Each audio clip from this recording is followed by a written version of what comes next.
شکوا کریں اللہ کے بارے میں کہ اللہ نے یہ مصیبت عطا کر دی، میں بڑا پریشان ہوں، یہ مسئلہ وہ مسئلہ، یہ بیماری وہ پریشانی. خود اللہ پاک اپنا شکر ادا کرنے کے بارے میں قرآن پاک میں حکم فرما رہا ہے میرا شکر ادا کرو. سورہ بقرہ کے اندر ارشاد فرمایا تھا کہ ایمان اور میرا حق مانو اور میری ناشکری نہ کرو. جو ایمان افروز حکایت بیان ہوئی ہے اس سے یہ تسبیح حاصل ہوا کہ اگر اللہ پاک ہم سے کوئی نعمت واپس لے لے تب بھی اس کی ہم پر اتنی زیادہ نعمتیں ہیں کہ ہم اس پر اس کریم رب کا شکر ادا نہیں کر سکتے. کتنا کرم. اس لیے اگر کوئی نعمت جدا ہو جائے تو ہمیں اس جدا ہونے والی نعمت پر نظر رکھنے، اس کا غم منانے کی بجائے جو اللہ نے نعمتیں دی ہوئی ہیں اس کا سوچے. ٹھیک ہے، ایک نعمت چلی گئی، یہ اتنی میرے پاس موجود ہے، اللہ نے ہمیں یہ عطا کی ہوئی نعمتیں، ان پر نظر رکھتے ہوئے اللہ کا شکر ہی ادا کرنا چاہیے. تقدیر میں کیا لکھا ہے اس کے بارے میں کوئی نہیں جانتا، لیکن اس میں شک نہیں ہے کہ کبھی ایسا بھی ہوتا ہے کہ کوئی نعمت جو اللہ نے ہمیں عطا کی ہوئی ہے وہ نعمت ہمارے لیے باعث زحمت ہوتی ہے، وہ نعمت ہمارے لیے نقصان کا سبب ہوتی ہے. اللہ ہم سے دے دیتا ہے ہمارے فائدے کے لیے کہ اگر اس بندے کے پاس یہ نعمت رہے گی تو یہ اس کے لیے یہ نقصان ہوگا. اگر اس بندے کے پاس دولت آ جاتی ہے تو یہ بندہ نشے میں پڑ جائے گا، شراب نوشی میں پڑ جائے گا، بدکاری میں پڑ جائے گا، عیاشی میں پڑ جائے گا. اور ہر اللہ بہتر جانتا ہے ہمارے بارے میں کہ ہمارے بارے میں تقدیر میں کیا لکھا ہے. ٹھیک ہے، وہ نعمت دولت واپس دے تو ہمارے حق میں بہتر ہو، اس لیے آپ نے واپس دی ہے. ہمارا رب ہم سے زیادہ پیار کرتا ہے. ہمیں نہیں پتا اپنے بارے میں کہ ہمارے لیے کیا چیز نقصان دہ ہے، فیوچر یا ہمارے بارے میں کیا لکھا ہوا ہے، فائدے مند کیا ہے، نقصان دہ کیا ہے. رب ہم پر رحم فرماتا ہے، آپ سے وہ نعمت واپس لے لیتا ہے. کیوں واپس لیتا ہے؟ کہ وہ نعمت زحمت ہوتی ہے یا زحمت بننے والی ہوتی ہے، کسی مصیبت کا باعث بننے والی ہوتی ہے، اس لیے وہ واپس لے لی جاتی ہے. اس رحیم و کریم رب نے ہمارے کہے بغیر ہم سے وہ نعمت واپس دے دی. ہم نے کہا یہ نقصان دہ چیزیں میرے لیے ان سے واپس دے دی، ہمیں پتہ ہی نہیں تھا. ہمارے رب کو پتا تھا کس لیے اس نے واپس دے دی، ہم پریشان ہو جاتے. اب اس پر اس مہربان اور عظیم رب کا شکر ادا کرنا چاہیے. اللہ تیرا شکر، تو نے مجھ سے یہ نعمت واپس لے لی، ہوتی تو مجھے یہ نقصان پہنچ جاتا. اس کا شکر ادا کرنا چاہیے بجائے اس کے شکوہ شکایت کرے.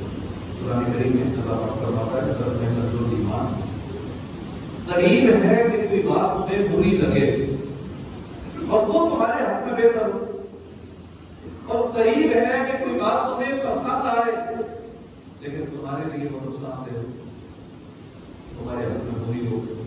اللہ جانتا ہے، تم نہیں جانتے. یہ قرآن پاک کی آیت کا ترجمہ ہے کہ کسی چیز کو ہم اچھا سمجھ رہے ہیں لیکن ہمارے لیے وہ اچھی نہ ہو، یہ اللہ جانتا ہے. ہم کسی چیز کو برا سمجھ رہے ہیں، وہ ہمارے حق میں اچھی ہو، اللہ جانتا ہے. اس آیت کے تحت تفصیل سے رب جناب ہے کہ تمہیں قطعی طور پر کوئی چیز ناگوار ہونا اس بات کی علامت نہیں ہے کہ وہ چیز ناپسندیدہ اور نقصان دہ ہے. جیسے کڑوی دوائی ہے، دل نہیں کرتا لینے کا کڑوی دوائی، خصوصاً بچے روتے ہیں کڑوی دوائی دیتے ہوئے، حالانکہ ان کے لیے بہتر ہوتی ہے. دوائی کھا لیں تو ٹھیک ہو جائے گی. بعض چیزیں اچھی لگتی ہے، شوگر والے کو میٹھا اچھا لگتا ہے، یہ ضروری ہے کہ اس کو اچھا لگ رہا ہے تو اس کے لیے ہے بھی اچھا، اس کے لیے نقصان دہ ہے. ہمیں وہ چیز اچھی لگنا اس بات کی دلیل نہیں ہے کہ ہمارے لیے اچھی ہے، نقصان دہ بھی ثابت ہو سکتی ہے. یہ اللہ بہتر جانتا ہے.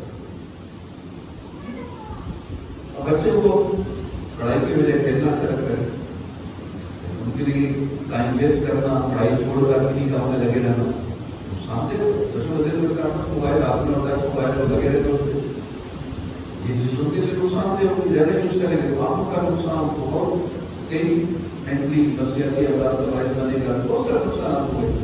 لیکن ان کو نہیں پتا، انہیں مزہ آ رہا ہے، وہ اپنے لیے اچھا سمجھ رہے ہیں، لیکن اس کے جو بڑے ہیں وہ بہتر سمجھتے سوچتے ہیں کہ اس کے لیے ہمارے بچے کے لیے یہ چیز نقصان دہ ہے. اسی طرح ہمارا رب ہمارے بارے میں زیادہ بہتر جانتا ہے کہ میرے بندے کے لیے کون سی چیز اچھی ہے کون سی بری. آپ بندے کو اچھی لگنا بری لگنا یہ اس بات کا دلیل نہیں ہے کہ ہمیں اچھی لگ رہی ہے تو ہے اچھی, ہمیں کوئی چیز بری لگ رہی ہے تو ہماری اچھی نہیں. لہٰذا ایک اچھا یا برا ہونے کا مدار یہ اپنی سوچ پر نہ رکھو. اچھا ہمارے لیے کیا اچھا ہے, ہمارے لیے کیا برا ہے, اچھا یا برا ہونے کا مدار یہ اپنی سوچ پر نہ رکھو, یہ اللہ اس کے رسول کے حکم پر رکھو. جو رب نے فرمایا, جو اللہ کے محبوب نے فرما دیا وہ اچھا ہے.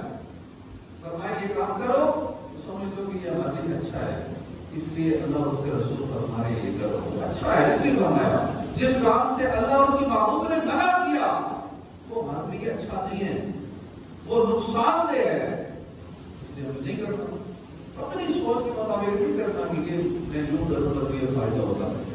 اللہ کو حکم ہے کہ یوں نہ کرو, ہم کہتے ہیں کہ یوں ہی کرنا ہے تو مجھے فائدہ لگے. ہم نہیں کیا ہے, ہمارا رب ہمارا خالق و مالک ہے, وہ ہمارے بارے میں بہتر جانتا ہے. تو اس لیے اپنی سوچوں کو شریعت کے تابع کر لینا چاہیے, اپنی سوچوں کو اللہ کے حکم کے تابع کر لینا چاہیے. جو اللہ کریم نے فرما دیا, جو قرآن میں حکم نازل ہو گیا, جو اللہ کے محبوب نے فرما دیا, بس وہ قائم نہ رہے, ہماری سوچیں نہ رہے.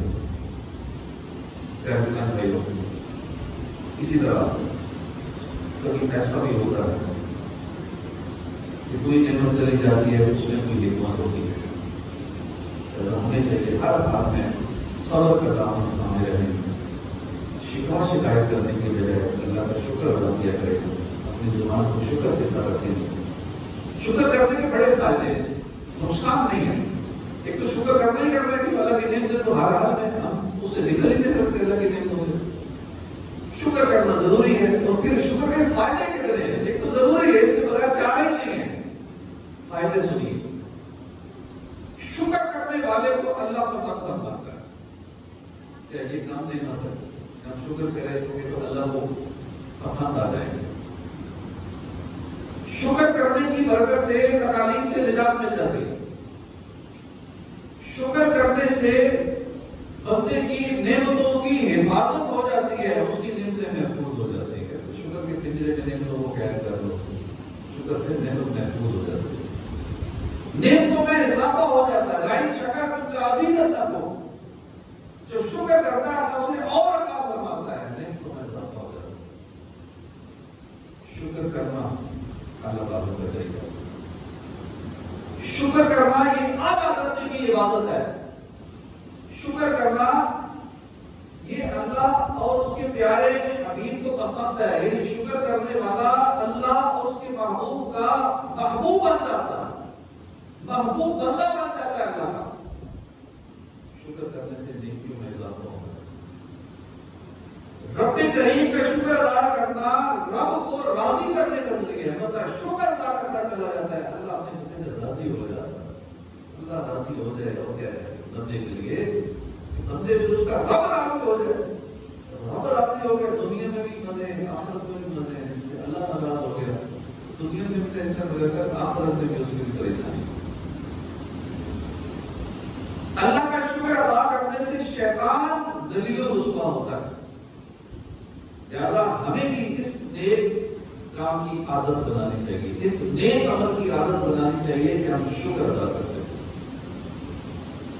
ہم سن رہے تھے کہ نعمت کیوں چلی جاتی ہے, اس بارے میں دل غلامی غوث سمادانی شیخ عبد القادر جیلانی رحمۃ اللہ علیہ فرماتے ہیں 3 وجوہات کی بنا پر آدمی مصیبت میں مبتلا کیا جاتا ہے.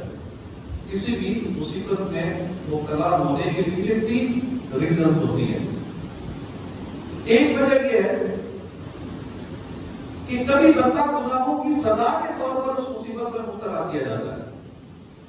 یہ گناہوں کی سزا ہوتی ہے جس وجہ سے بندہ اس مصیبت میں گرفتار ہوتا ہے, اس پریشانی میں, اس ٹینشن میں, اس بیماری میں یا کسی مسئلے میں دو چار ہے, تو اس کے گناہوں کی سزا اس کو مل رہی ہوتی ہے. کیسے پتہ چلے گا کہ جو مجھ پر مصیبت آئی ہے کہ میرے گناہوں کی سزا ہے یا یہ معاملہ ہے؟ اس کی علامت یہ ہے کہ بندہ صبر نہیں کرتا, صبر کی بجائے شکوہ شکایت کرتا ہے. یہ اس بات کی علامت ہے. اگر بندہ صبر نہیں کر رہا، شکوہ شکایت کر رہا ہے، ہر ایک کو بتانا دیتا ہے، تو ایسا بندہ سمجھ لے کہ جو میری مصیبت ہے یہ میرے گناہوں کی سزا کے طور پر ہے. ایک وجہ یہ مسلم پاک نے فرمائی. دوسری وجہ کہ جب کوئی مصیبت پریشانی آتی ہے تو اس کی دوسری وجہ یہ ہوتی ہے کہ اس کے گناہوں کو مٹانے کے لیے آتی ہے، اس کے گناہوں کے بیگ کو دھونے کے لیے مصیبت آتی ہے. اچھی بات ہے. اب اس کی علامت کیا ہے؟ اس کی علامت یہ ہوگی کہ بندہ اللہ کا شکر کرتا ہے، صبر کرتا ہے. جب بندہ صبر کر رہا ہے، صبر کی توفیق ملی ہوئی ہے، شکوہ شکایت میں نہیں کر رہا، اس مصیبت میں بھی خوش ہے کہ جو جس کو میرے دکھ وچ راضی میں سکھ نو جل لے پاواں. بندہ خوش ہے اگر اس مصیبت پہ صبر کر رہا ہے، شکوہ بھی نہیں کر رہا، تو سمجھ لیں کہ ہاں یہ جو ہے مصیبت میرے لیے ایسی ہے، میرے گناہ مٹانے کے لیے آئی ہے، میرے گناہوں کا میل دھونے کے لیے پریشانی آئی. تیسری وجہ یہ ہے کہ کبھی درجات کی بلندی کے لیے اور معرفت الہی کے قرب کے لیے مصیبت آتی ہے کہ مطلب عبادت کی وجہ سے نہ وہ مقام نہیں آ رہا ہوتا جس مقام پہ اللہ آپ اس کو پہنچانا چاہتا ہے. جو مقام رب سے جنت میں عطا فرمانا چاہ رہا ہوتا ہے وہ عبادت کر کے اتنی عبادت نہیں کر پا رہا ہوتا کہ اس مقام کو حاصل کر لے. تو اس بندے کو مصیبت میں مبتلا کیا جاتا ہے، پریشانیوں میں مبتلا کیا جاتا ہے، بیماریوں میں مبتلا کیا جاتا ہے، مصیبتوں میں مبتلا کیا جاتا ہے، تاکہ رب چاہتا ہے کہ میں اپنے اس بندے کو خاص مقام عطا فرماؤں. یہ بھی رب کی محبت ہے. تو یہ تین وجوہات ہیں کہ جس کی وجہ سے بندہ مصیبت میں مبتلا کیا جاتا ہے. اور اس کی علامت کیا ہے کہ یہ جو مصیبت آئی ہے یہ میرا مرتبہ بڑھانے کے لیے آئی ہے. یہ جو مصیبت آئی ہے یہ اللہ کا قرب ملنے کا ذریعہ بننے کے لیے آئی ہے. اس کی علامت یہ ہوگی کہ رضائے الہی سے موافقت پائی جائے گی اور نفس کو اللہ کے ذکر میں اطمینان ہوگا اور سکون نصیب ہوگا. یہ اس کی علامت. امیر علیہ سنت نصیحت کرتے ہوئے فرماتے ہیں تو بہت رستہ رہا کر خدمت اسلام پر راہ مولا میں جو آفت آئے اس کا صبر کر. ہم کسی کو اچھی بات بتاتے ہیں، نیکی کی دعوت دیتے ہیں، آگے سے بات نہیں مانتا، ڈسپٹ کرتا ہے، دل آزاری کرتا ہے، اس کے بھی صبر کرتے ہیں. اس میں شک نہیں کہ اللہ کی دین سے بے انتہا ہے، کوئی حساب نہیں کر سکتا. گرنا چاہے تو اللہ کی دین کو گر نہیں دے سکتا. گنتی ختم ہو جائے گی، رب کی دین سے ختم نہیں. آج کے اس ترقی یافتہ دور میں دن بہ دن ہماری ٹیکنالوجی میں ترقی ہو رہی ہے، ڈیلی اپڈیٹ ہو رہی ہے ٹیکنالوجی میں، روز روز نئی نئی چیزیں آ رہی ہیں. اتنا کچھ ہونے کے باوجود ایسی مشکل سے ایجاد ہو چکی ہے کہ ہمارے گھر کو گھمان جو بھی نہیں ہے نہ ہم تک پہنچی ہے، ایسی چیزیں آ چکی ہیں. لیکن اتنی ترقی کے باوجود، اتنی سائنس اپنی کلائمیٹس پر ہے، اپنے عروج پر ہے، اس کے باوجود بھی آج تک کوئی ایسا آلہ، کوئی ایسی مشین، کوئی کمپنگ مشین ایسی ابھی تک ایجاد نہیں ہوئی ہے جو اللہ کی نعمتوں کو گر سکے. کہ رب کی اتنی نعمت. ایسے گھروں اس سے اوپر کے بھی گرتے بہت سارے لوگ اربلے بنائے ہوئے ہیں، لیکن رب کی نعمتوں کو شمار کرنے کے لیے ابھی تک کوئی اربلہ نہیں کیا ہوا. کوئی ایسی مشین نہیں ہے جو کون کر سکے رب کے اپنے بندے پر کتنے جیسا کوئی شمار نہیں کر سکتا. نعمت اللہ لا تحصوها. تم رب کی نعمتوں اگر گننا شروع کرو، لا تحصوها، رب کی نعمتوں گنو گے نہیں گن سکو گے. رب کو فرما ہے کہ گننے لگو گے رب کی نعمتیں، نعمت اللہ لا تحصوها، تم نہیں گن سکتے. تو معلوم ہوا کہ ہماری زندگیاں ختم ہو سکتی ہیں، لاکھ کوشش کے باوجود ہم رب کی نعمتیں نہیں شمار کر سکتے. اور کے لیے ہم جو صرف کھانا کھاتے ہیں، اتنی نعمتوں کا مجموعہ ہے. ایک دانہ زمین میں بویا جاتا ہے، اس دانہ بونے کے لیے جو سارا پروسیس ہوتا ہے وہ پوری ڈیٹیل ہے کہ ساری رب کی نعمتیں ہی. اس دانے کو اگانا جتنی رب کی نعمت ہو چاہے تو نہ اگے دانا. ایک دانہ اگتا ہے رب کے حکم سے، 700 اس کے آگے نکل آتے ہیں دانے. پھر اس دانے کے سارے پروسیس کے بعد پیسنے کے لیے چکی، یہ بھی تو ایک نعمت ہے، اور اس کے بیچ میں بہت سارے نعمت ہیں. تو چکی والی نعمت، پیس کے وہ آٹے کے قابل ہوتا ہے، پھر آٹا گوندنے کے لیے پانی کی نعمت، پھر اسے پکانے کے لیے آگ کی نعمت. اور اس دوران جو انسٹرومنٹ یوز ہو رہے ہوتے تو ساری نعمتیں ہیں. پھر کھانا جب پکتا ہے، پکنے کے بعد اس کو جب ہم اپنے ہاتھوں سے پکڑتے ہیں، نوالا پکڑتے ہیں، تو یہ ہاتھ میں جو رب کی نعمت ہے، جس کے نہیں ہے ہاتھ بیچارہ کس طرح محتاج کا دشمن ہوگا. یہ ہاتھ میں اللہ کی نعمت، اس سے نوالا پکڑ کے اپنے منہ میں لے جاتا، منہ کے قریب کرتے ہیں. اب کیسے پتہ چلے کہ یہ خراب ہے، ٹھیک ہے، اس کی سمیل اچھی ہے، بری ہے، کیسی سمیل ہے؟ قریب کرتے ہیں تو فوراً یہ ناک کی نعمت، یہ سو کے بتاتے نہیں یہ خراب کھانا ہے، ٹھیک ہے تو کھا لو. یہ بھی رب کی نعمت ہے، ناک میں سونگلی پاؤ، رب کی کتنی بڑی نعمت ہے.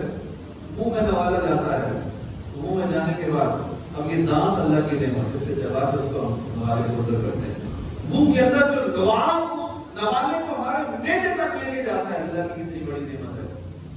ہضم کرنے کے لیے وہ لواب استعمال ہوتا ہے، کتنی اللہ کی بڑی نعمت ہے. پتا، اس سے ایسا ایک لواب لیکوڈ نکلتا ہے، زہریلا مواد نکلتا ہے، جس سے اس نوالے کو ہضم کیا جاتا ہے. کتنی اللہ کی بڑی نعمت ہوگی. میدے میں جو ہاضمے کے پورا پروسیس ہے، پورا سسٹم چلتا ہے، کتنی بڑی اللہ کی نعمت. پھر وہ کھانا جب ہضم ہونے کے بعد کوئی وائٹ بلڈ سیل بن جاتا ہے، کوئی ریڈ بلڈ سیل بن جاتا ہے، کوئی جو بیکار عضلہ ہوتا ہے وہ ضائع ہو جاتا ہے، نکل جاتا ہے. تو ہم اپنے ایک لقمے پہ غور کریں تو رب کی کتنی بے شمار نعمتوں کا صرف یہ ہمارا کھانا گرا ہوا ہے، کتنے اس رب کے احسانات ہیں.